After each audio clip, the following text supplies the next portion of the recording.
Welcome to బీజీఎన్ Telugu updates. Jagan పాలనలో అన్ని అరాచకాలేనని ఆఖరికి పోలింగ్ రోజు ఆ తర్వాత కూడా వైకాపా మూకలు బరితెగించి హింసకు పాల్పడ్డాయని ఆత్మకూరు తెలుగుదేశం అభ్యర్థి ఆనం రామనారాయణ రెడ్డి ఆగ్రహం వ్యక్తం చేశారు. తెలుగుదేశం ఏజెంట్లపై దాడులు వైకాపా దాష్టీకానికి నిదర్శనమన్నారు.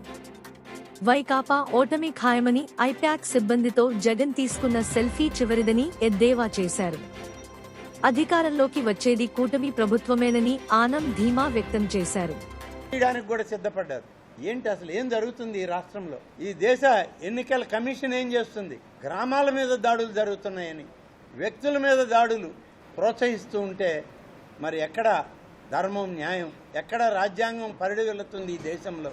నేను మొదటి 6 మాసాలు గడవక ముందే చెప్పా, ఈ రాష్ట్రంలో మాఫియా రాజ్యం పరిపాలిస్తుందని. అప్పటి నుంచే ఆయనకి నాకు ప్రారంభమైంది ఎడబాటు. అన్నీ ఉన్నాయి దుష్ట సాంప్రదాయాలన్నీ రాష్ట్రంలో. మొట్టమొదట చెప్పినటువంటి వ్యక్తిని నేనే, మాఫియా రాజ్యం నడుస్తుంది ఇక్కడ అని. కానీ ఓర్చుకోలేకపోయాడు. మొదటి రోజునే బెట్టింగ్ రాజ్యం, గంజాయి రాజ్యం, ఒక్క అవకాశం అన్నారు. 5 సంవత్సరాలు 5 రకాలుగా దోచుకొని ఈ జగన్మోహన్ రెడ్డి ఆయన యూకేకి పోతా ఆయనకి సర్వే చేసినటువంటి ఒక సర్వే సంస్థ కార్యాలయానికి వెళ్ళి వాళ్లతో మాటామంతి జరిపి సర్వే సంస్థతో టీంతో సెల్ఫీ తీసుకొని వచ్చాడు. బహుశా ఆయనకి అదే చివరి సెల్ఫీ అనుకుంటాను. ఇక ఈ రాష్ట్రంలో సెల్ఫీ తీసుకునే అవకాశం ఆయనకి లేదు. ఎందుకంటే రేపు రాబోయేది కూటమి అధికారంలో. ఈ రాష్ట్రంలో ముఖ్యమంత్రి కాబోయేది చంద్రబాబు నాయుడు.